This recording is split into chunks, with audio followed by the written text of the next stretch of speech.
Prepare to embark on a great and exciting journey, as you have chosen to be self-initiated into the sacred mysteries.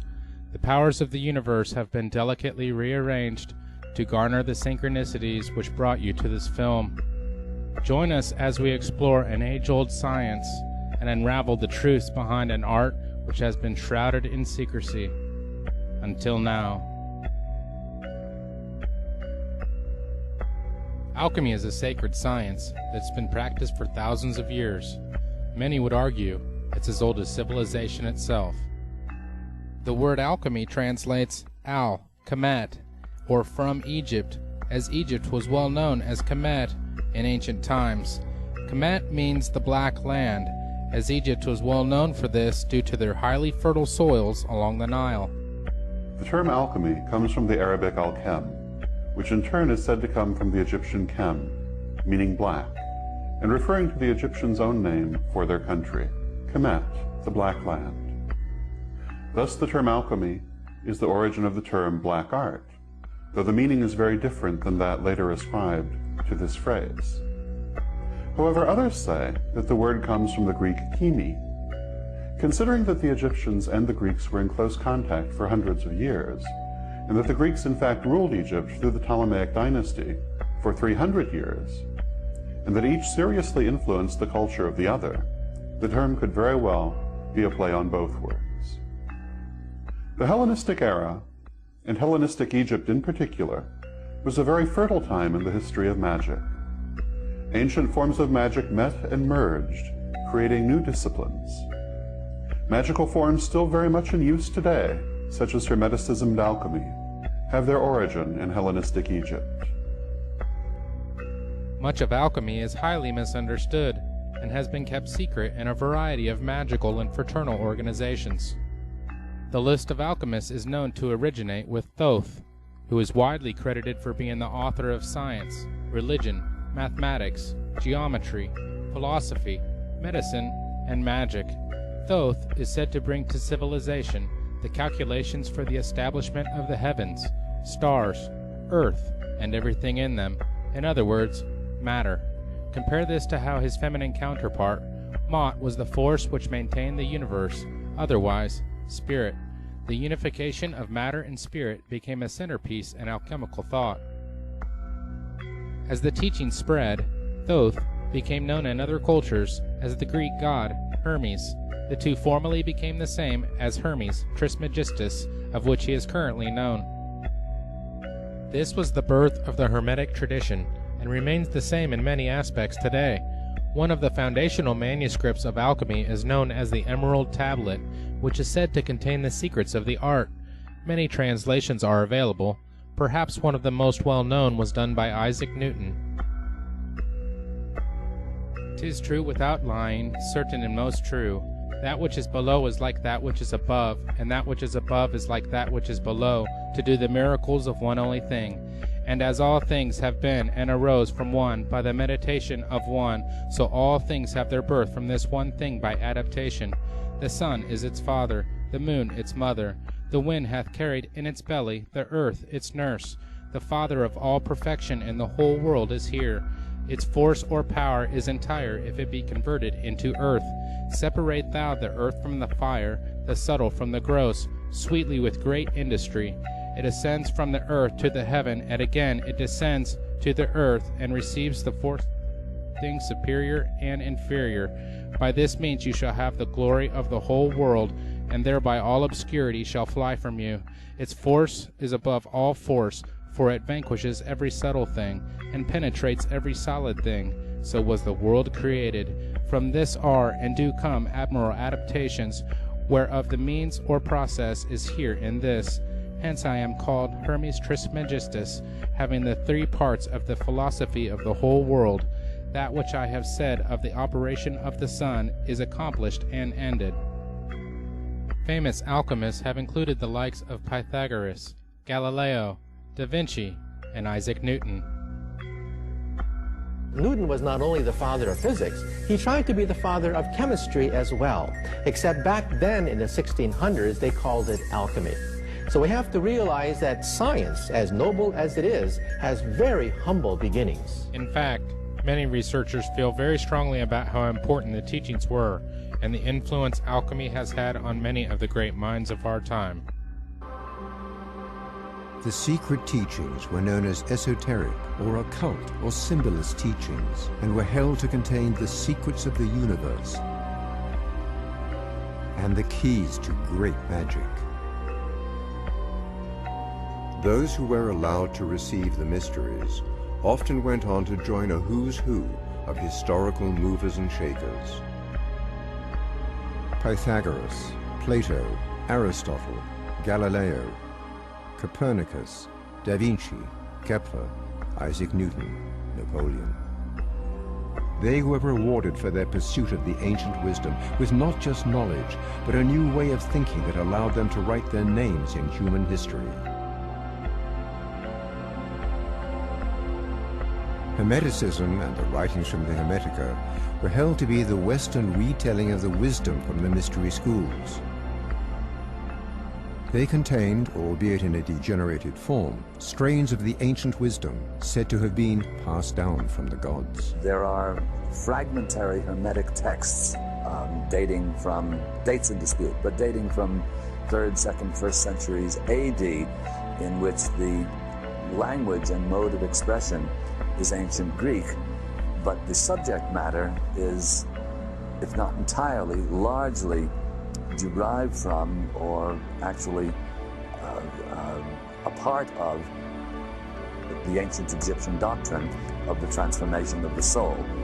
This is the basis of the Hermetic belief, and it then proliferates into those various disciplines, is practiced in one form or another throughout Islam, percolates up into Western Europe in the Italian Renaissance, and then occupies much of the minds and hearts and studies of major Renaissance figures, up to and including Isaac Newton, who actually spent much more time of his life studying alchemy and number symbolism than he did studying what would now be modern science. This is an acknowledged fact that is seldom acknowledged by modern scientists, but as a matter of fact,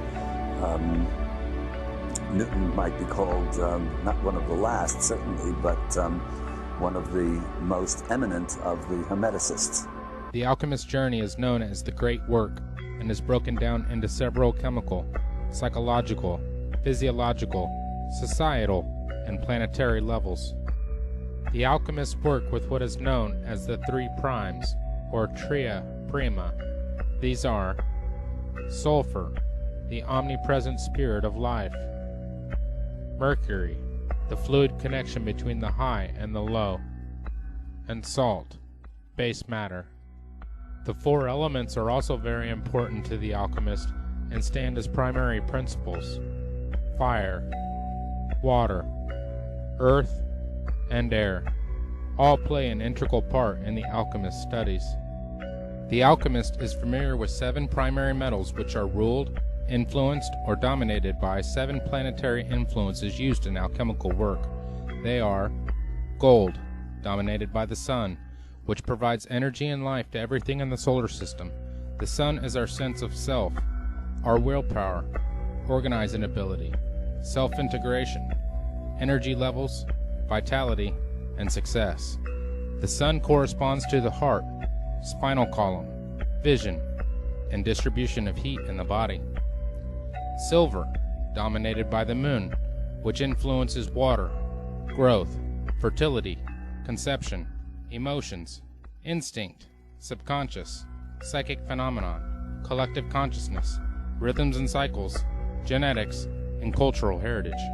The moon corresponds to the brain, female organs, stomach, and all fluids in the body. Copper, dominated by Venus, which influences herbalism, spagyrics, magic, arts, music, poetry, design, theater, harmony, proportion, integration, meditation of opposites into a whole, odors, perfumes, and love. Venus corresponds to the skin, kidneys, perspiration, transformation and enrichment of substances within the body, sexual organs, and smell. Iron, dominated by Mars, which influences intense and often violent energy that brings dynamic power to all it encounters. It increases psychic ability as well as motion and power in the physical realm. Mars corresponds to the muscular system, male sexual organs, marrow, blood formation, adrenaline, and the purging of the body to maintain health. 10. Dominated by Jupiter, which influences good health, wealth, philosophical and religious matters, ceremony, and the enjoyment of life. Jupiter corresponds to the liver, arteries of the stomach and abdomen, digestion and assimilation of oxygen and nutrition, antibiotic functions, cell growth, and general energy levels. Mercury, dominated by Mercury, which influences communication, commerce, initiation into the mysteries, alchemy, Kabbalah, astrology, magic, writing, transmission of information, nerves, dexterity, mental skills, and speedy distribution of energy. Mercury corresponds to the nerves, speech, hearing, coordination between thoughts and speech or actions, throat, thyroid, nervous system, and spinal fluid. Lead, dominated by Saturn, which influences old age, chronic disease, karma, and learning. Saturn corresponds to the bones, teeth, spleen, hair, minerals in the body, joints, and flexibility. Calcination is the first of the following 7 major operations in the alchemy of transformation. Chemically, the calcination process involves heating a substance in a crucible or over an open flame until it is reduced to ashes. In the Arcanum experiment, calcination is represented by sulfuric acid, which the alchemist made from a naturally occurring substance called vitriol. Sulfuric acid is a powerful corrosive that eats away flesh and reacts with all metals except gold. Psychologically, this is the destruction of ego and our attachments to material possessions. Calcination is usually a natural humbling process as we are gradually assaulted and overcome by the trials and tribulations of life, though it can be a deliberate surrender of our inherent hubris gained through a variety of spiritual disciplines that ignite the fire of introspection and self-evaluation. Physiologically, the fire of calcination can be experienced as the metabolic discipline or aerobic activity that tunes the body, burning off excesses from overindulgence and producing a lean, mean fighting machine. Calcination begins in the base or lead chakra at the sacral cup of the base of the spine. In society, the calcination is expressed in the lives of revolutionaries, conquerors, and other warriors who try to overthrow the status quo. On the planetary level, it is the fire of creation, the formation of a livable environment from molten matter and volcanic ashes.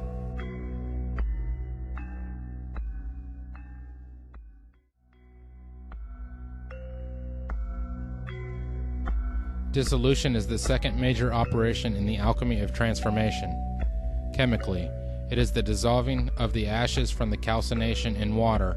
In the Arcanum experiment, dissolution is represented by iron oxide or rust, which illustrates the potentially corrosive powers of water on even the hardest of metals. When processed, vitriol breaks down into sulfuric acid and iron oxide, which are the first 2 arcana or secret ingredients. The Egyptians smelted iron as far back as 1500 BCE and used iron compounds in tonics and disinfectants. Psychologically, this represents the further breaking down of the artificial structures of the psyche by total immersion in the unconscious, non-rational, feminine, or rejected parts of our minds. It is, for the most part, an unconscious process in which our conscious minds let go of control and allow the surfacing of buried material. It is the opening of the floodgates and generating new energies from the waters held back. Dissolution can be experienced as flow, the bliss of well-being, and actively engaged in creative acts without traditional prejudices, personal hang-ups, or established hierarchy getting in the way. Physiologically, dissolution is the continuance of the Kundalini experience, the opening up of energy channels in the body to recharge and elevate every single cell. Dissolution takes place in the genital or 10 chakra and involves the lungs and spleen. In society, the process of steady growth through gradual dissolution is examined by agrarian, monastic, or agricultural-based lifestyles. On the planetary level, dissolution is the Great Flood, the cleansing of the earth of all that is inferior. Separation is the third operation of transformation in alchemy. Chemically, it is the isolation of the components of dissolution by filtration and then discarding any ungenuine or unworthy material. In the Arcanum experiment, separation is represented by the compound sodium carbonate, which separates out of water and appears as white soda ash on dry lake beds. The oldest known deposits are in Egypt. The alchemists sometimes referred to this compound as natron, which means the common tendency in all salts to form solid bodies or precipitates. Psychologically, this is the process of rediscovery of our essence and the reclaiming of dream and visionary gold previously rejected by the masculine, rational part of our minds. It is, for the most part, a conscious process in which we review formerly hidden material and decide what to discard and what to reintegrate into our refined personality. Much of this shadowy material is things we are ashamed of or were taught to hide away by our parents, churches, and schooling. Separation is the letting go of the self-inflicted restraints to our true nature so we can shine through. Physiologically, separation is the following and controlling the breath in the body as it works with the forces of spirit and soul to give birth to new energy and physical renewal. Separation begins in the navel or iron chakra, located at the level of the solar plexus. In society, separation is expressed as the establishment of clans, cities, and nationalities. Separation on the planetary level is represented by the formation of land masses and islands from the powerful forces of air, water, earth, and fire. Conjunction is the fourth of the 7 operations of alchemy. Chemically, it is the recombination of saved elements from separation into a new substance. In the Arcanum experiment, conjunction is symbolized by a nitrate compound known as cubic saltpeter or potassium nitrate, which the alchemists called natron, or simply salt. Blue-colored natron acid, or aqua fortis, was made by mixing potassium nitrate with sulfuric acid and was used to separate silver from gold. The inert residue precipitated from the acid during the reaction, like a child being born.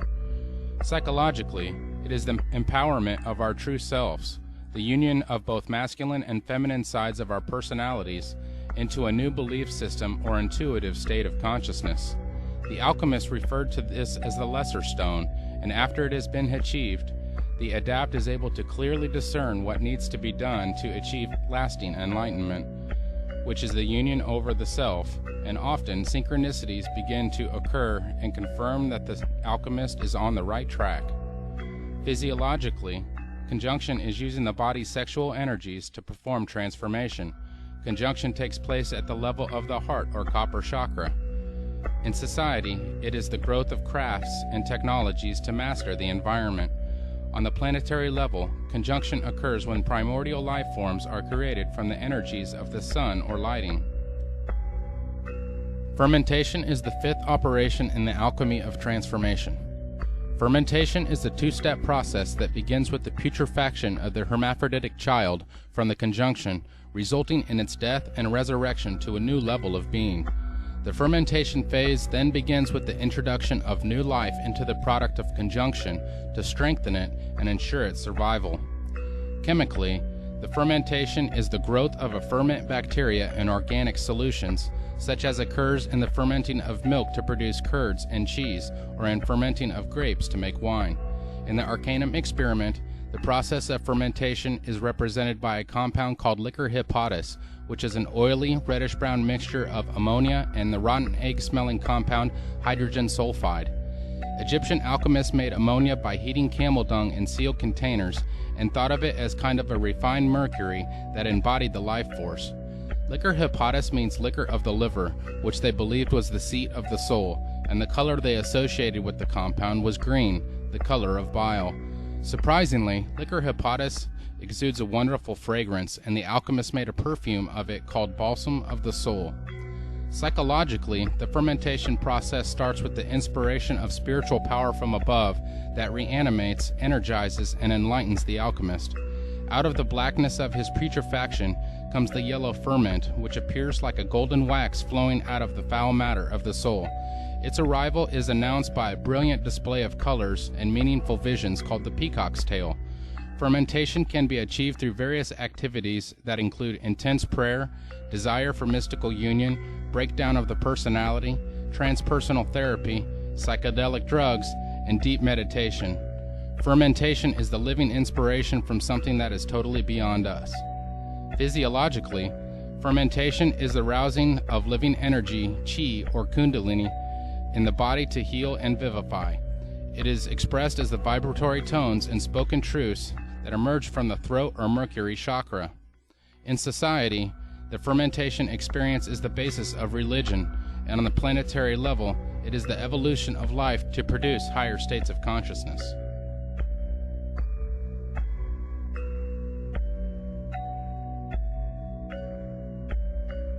Distillation is the sixth major operation in the alchemy of transformation.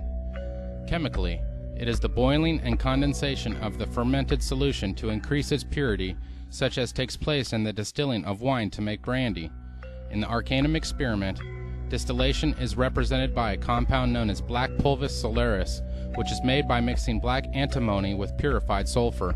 The two immediately clump together to make what the alchemists called a bezoar, a kind of sublimated solid that forms in the intestines and the brain. Psychologically, distillation is the agitation and sublimation of psychic forces is necessary to ensure that no impurities from the inflated ego or deeply immersed id are incorporated into the next and final stage.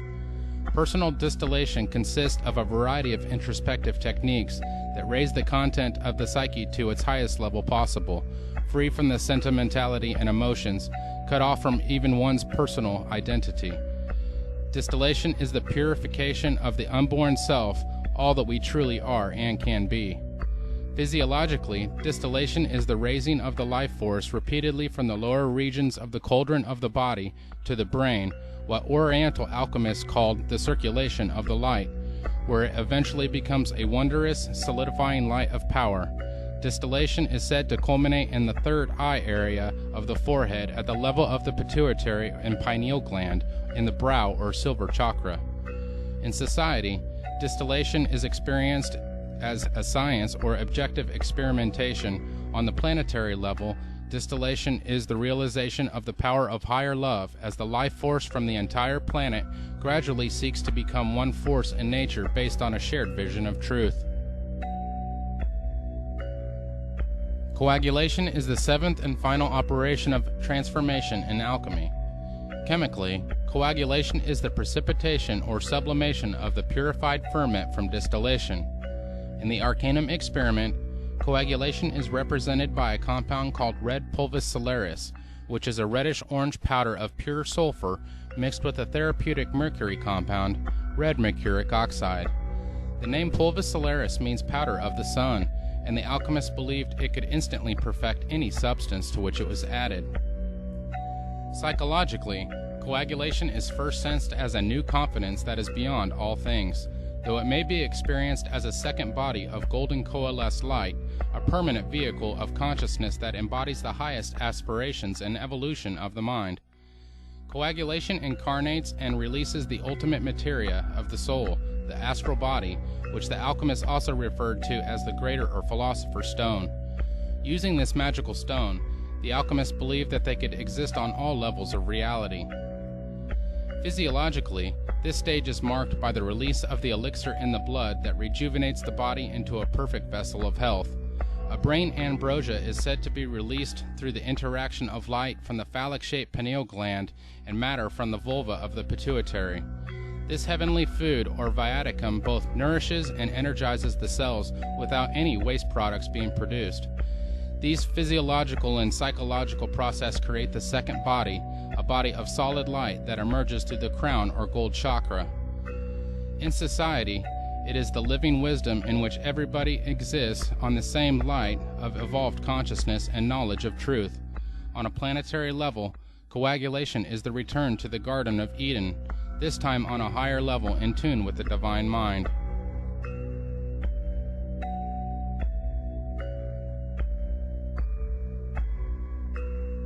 Most people have a very mistaken view of what alchemy is, based largely upon the caricatures of its enemies and the misunderstandings of the uninformed. The image of the alchemist, as benighted proto-chemist, vainly bent on turning lead into gold, totally misses the point of alchemical thought. It is true the Western alchemists, like their Chinese counterparts, did work with a variety of substances to try and create various elixirs and arcane effects, including the idea of transmutation of base metals. However, this was a small aspect of alchemy, and to define alchemy by this is like defining Taoism as the search for the elixir of immortality. It misses the real point altogether. In reality, alchemy was and is an advanced spiritual discipline, closely related to modern Wicca in its concepts and images. These concepts and images were presented in largely coded form so that they could be read by the unenlightened as relating to chemistry and physical operations, and by the enlightened as a system of spiritual wisdom. Thus, the true alchemist was not trying to turn ordinary lead into gold, though the casual observer might reasonably think so from how things were presented. Rather, they were striving to turn the lead of an ordinary and undeveloped consciousness into the gold of a fully realized and enlightened soul.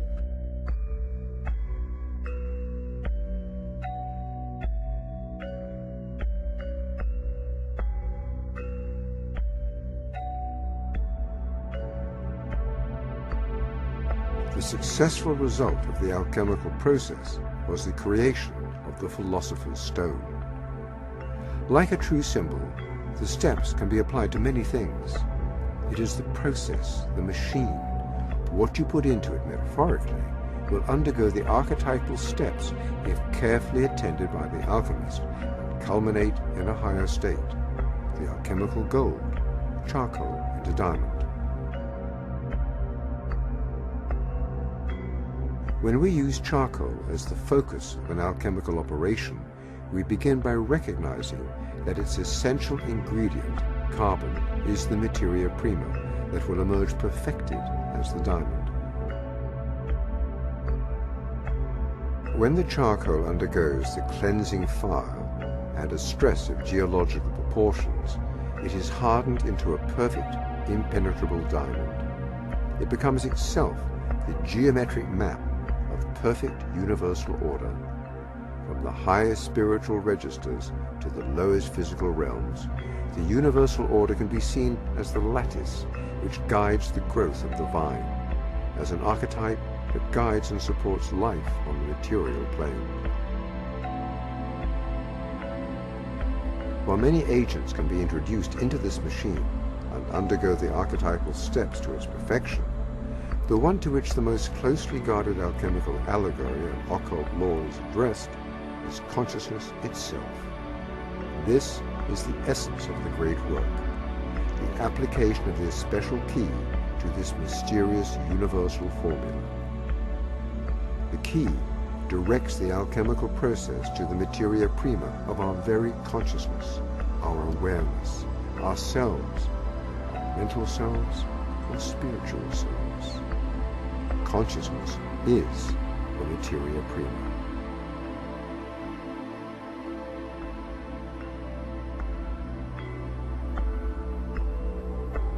While the value of creating alchemical glass or alchemical gold may seem more obvious, one might ask, what is the benefit of applying the alchemical steps to consciousness?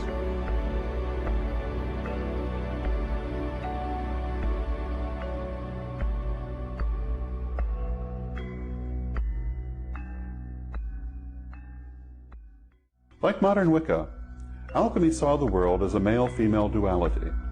Alchemical ideas about this duality are strikingly similar to Wiccan ideas about goddess and god.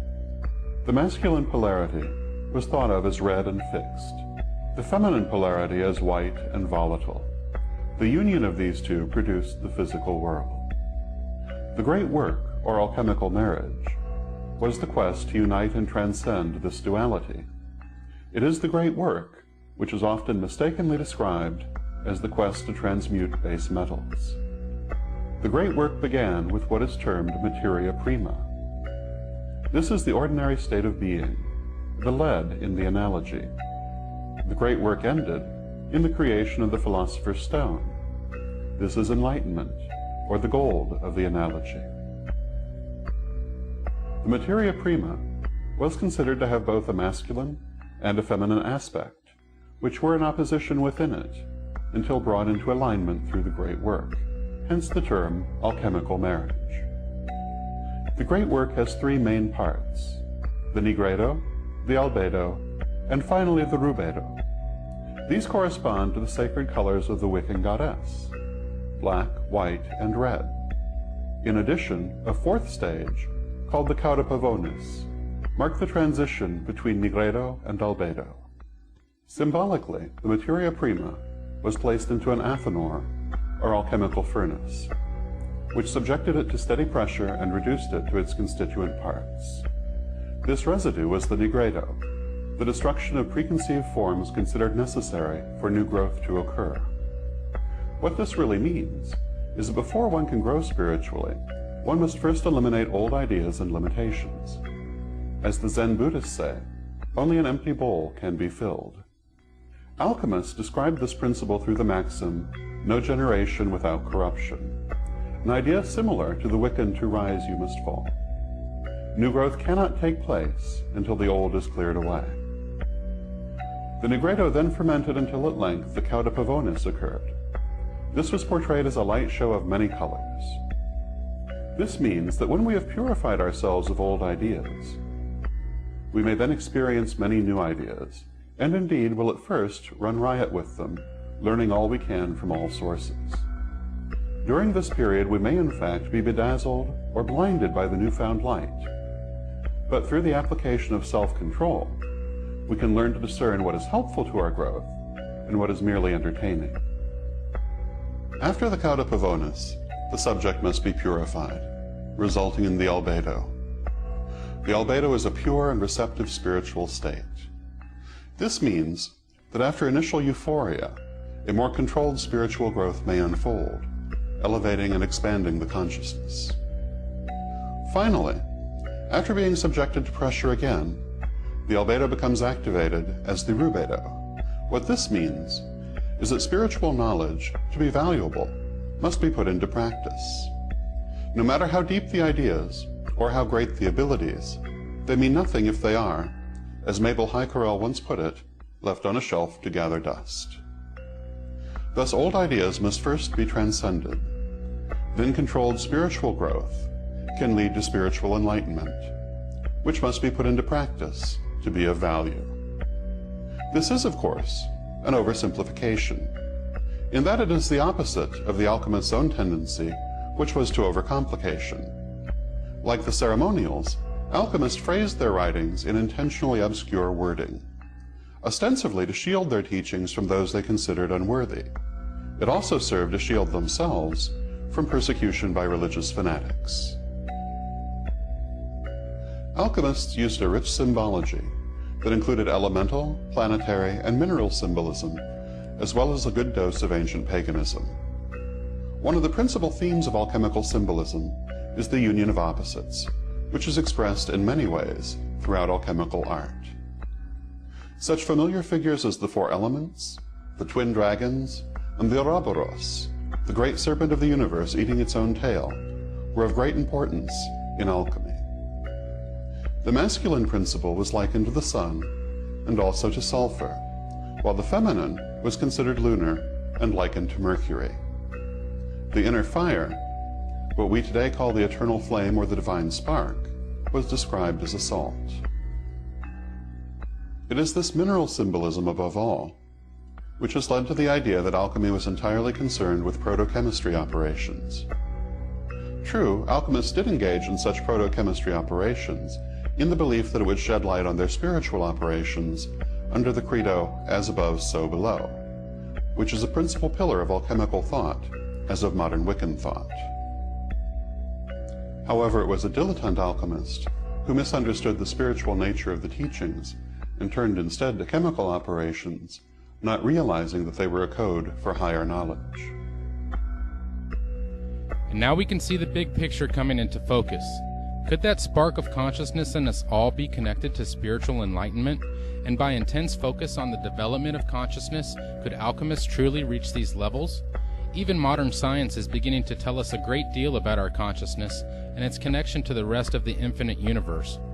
Our knowledge of the power of the human brain has seen great strides in recent years, and possible interactions with certain glands such as the pineal are continually being investigated with many successes.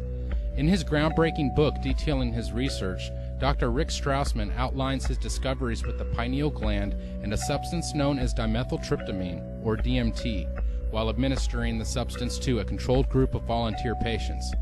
DMT is the most potent psychedelic known thus far, is highly illegal in nearly everywhere in the world, yet it appears to be produced naturally by our pineal gland during REM stages of sleep, deep meditation, and possibly during fetal development and near-death and death experiences.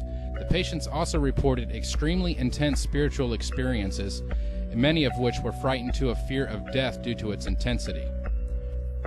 Could this be the sacred and mysterious, divine nectar-like substance produced in the brain during the latter levels of spiritual enlightenment, as described by the alchemists? These questions have profound implications, as much of this knowledge has been occult or secret, found only in magical and hermetic societies. Millions of Hindus bathe where the sacred Ganges and Juma rivers meet. The scriptures tell how the divine nectar, which is said to confer immortality and everlasting bliss, was once spilled into the rivers during an epic fight between the demons and the gods. They believed that from their scriptured legends, they might be able to thereby speed their way to nirvana and be spared the pain of countless rebirths in man's universe. Amazingly, this appears to be a universal aspiration of the alchemist as well. Many say this substance occurs as the activation of the Ajna chakra, or third eye, takes place. This is where the sun and the moon, the masculine and feminine, right and left brain become balanced and synergistic. This makes sense scientifically, where the brainwave patterns of each hemisphere could create a magnetic field by this balance in the exact location of the pineal, located within the hypothalamus in the center of the brain. Within nearly every culture that has existed, there is a reference to the activation of the third eye, or Ajna chakra. This is no coincidence, but rather something that even science should be inclined to research due to its statistical probability alone. In actuality, there is quite a bit of substantiated evidence of this sacred science being all that it's described as, and more, when one has the keys to its meaning and applies it diligently to their life. Should alchemy continue to be unknown and hidden within the areas such as the Vatican and secret societies who wish to withhold it from mankind? Or should the knowledge and light be given to those that seek, as Prometheus did when he stole the fire from Zeus and gave it to mankind?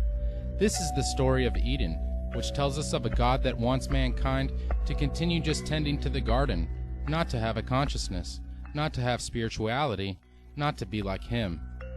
It is our destiny to re-enter Eden, and freely eat from the tree, and drink from the waters of life.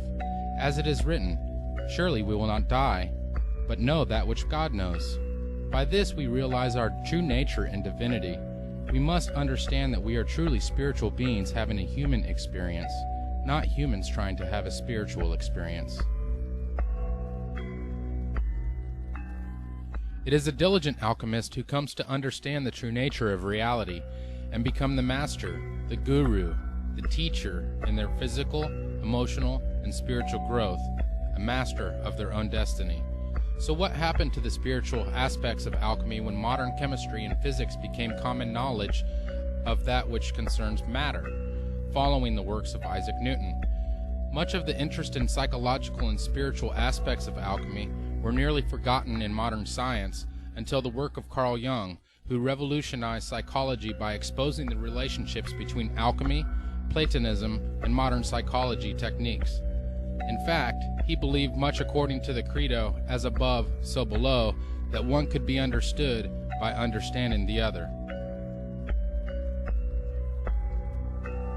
I was always looking for something in between, you know, something that linked that remote past with the present moment. And I found, to my amazement, it is alchemy. It is the the basis of our modern way of conceiving things.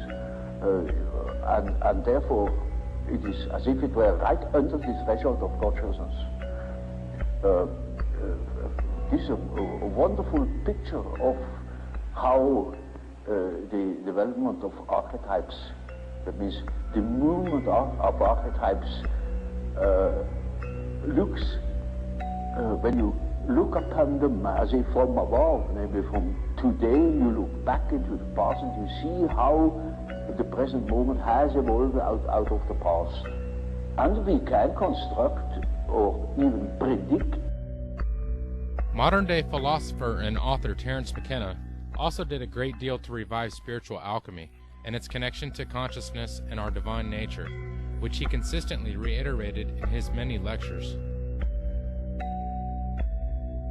Everything occurs in the presence of its opposite, and out of that there is generated the friction, the heat, and the light that all comes together in an indissoluble package as part of life. So what I want to talk to you about tonight, and how it relates to unfolding the stone, is the notion of alchemy, of all things.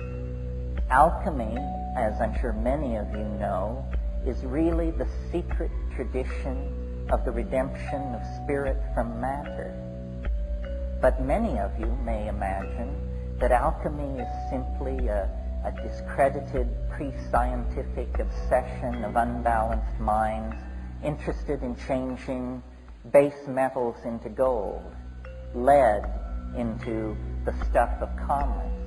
This is the benighted reputation that alchemy has acquired in a century so given over to the literal and the material and the non-spiritual that it's lost all touch with the adumbrations of meaning that vibrate behind the perceptions of the alchemists. The central conception of alchemy is the conception of the philosopher's stone. What is it? It's the universal panacea at the end of time. It's the chocolate cake that your mother made once a week when you were a child, the panis supersubstantialis. It's all things to all men and all women. If you are hungry, you eat it. If you're dirty, you shower under it. If you need to go somewhere, you sit on it and you fly there. If you have a question, it answers it. It's something that the human mind senses in itself and related to, invoked, worshipped over centuries before the slow rise of the patriarchy and rationalism and materialism turned it into a myth, a fairy tale. It is not a myth or a fairy tale.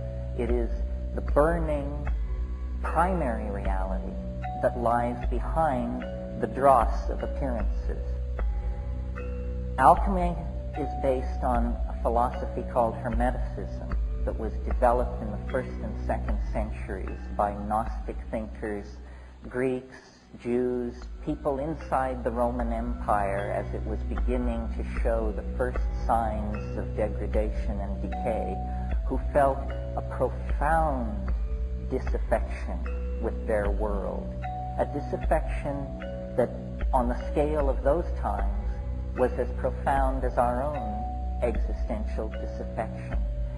And the Hermetic philosophers drew back from the rise of Christianity with its doctrine of the fall of man and original sin and the stain of Adam and Eve and that whole thing, and took a different tack and made 2 points which I think we need to recover and live out for ourselves. And the first point was that man, which means men and women, human beings, are divine beings, not lower than the angels, higher than the angels. The message of the alchemical and hermetic thinkers, and the Corpus Hermeticum actually uses the phrase, man is God's brother. We have no idea what it would mean in our own lives if we could throw off the notion of ourselves as fallen beings. We are not fallen beings. When you take into your life the gnosis of the light-filled vegetables, the psychedelic plants that have stabilized the sane societies of this world for millennia, the first message that comes to you is you are a divine being. You matter. You count. You come from realms of unimaginable power and light, and you will return to those realms. The second point that these philosophers wanted to make was that fate can be overcome. Fate can be overcome. Now, for the Greco-Hellenic world, what that meant was the starry engines of the machinery of fate that they saw strewn across the night sky, because they were intensely aware of the power of the zodiac, the stellar shells inhabited by demons that extended out to the unimaginable imperium of the All-Father that was beyond fate. And into that world of astrological fatedness, which is such a strong idea for the Greek mind, the Hermeticists announced fate can be overcome. And they had a novel answer for how this could be done. It can be done through magic, a word not often enough heard in the present world. The overcoming of fate is achieved through magic, and then the stellar machinery becomes not an invasive force into one's life, but an empowering force. Now, some of us may believe in astrology and some of us may not. We are all strongly influenced by the notion of fate, of our powerlessness in an existential world. Jean-Paul Sartre said nature is mute, and we, embedded in the media-dense, message-dense, programming-dense matrix of these hyper-societies that we have created, often feel, I think, like hapless atoms, running endlessly according to the blueprints and programs of unseen masters, whether it's the banking industry, Madison Avenue, whoever. We tend to disempower ourselves. We tend to believe that we don't matter. And in the act of taking that idea to ourselves, we give everything away to somebody else, to something else. So the rebirth of a sense of the stone and its possibility within each of us entails these two ideas: our divinity and our power to overcome fate. There is no inevitability in our lives unless we submit to the idea of inevitability and then give ourselves over to it. The practice of transcending time and consciousness was also very prevalent in South America, with the Maya in particular, where clocks of stone were designed, created, and heavily used for the purposes of conquering time and consciousness. This also seems to be closely associated with the detailed understanding of astrology and how the earthly realm and spirit realm are connected. Needless to say, the universal truths found in the path of alchemy are deeply embedded in some way into almost every culture. Many say that this information presented to you here should not be told to those who aren't chosen, so to speak, or initiated into a fraternal order which guards it and holds it over the heads of its members, feeding them a diluted version, a little here and a little there. However, this is a crumbling ideology, and it is our belief that we are all chosen, and many of us simply have yet to realize our universal calling. In later films, we will discuss this and a variety of other subjects in more detail as to the history and practical application in these areas. We hope that you have enjoyed this film and that it has cleared up some of the misconceptions about this very sacred science, the great work and Alchemy, Sacred Secrets Revealed.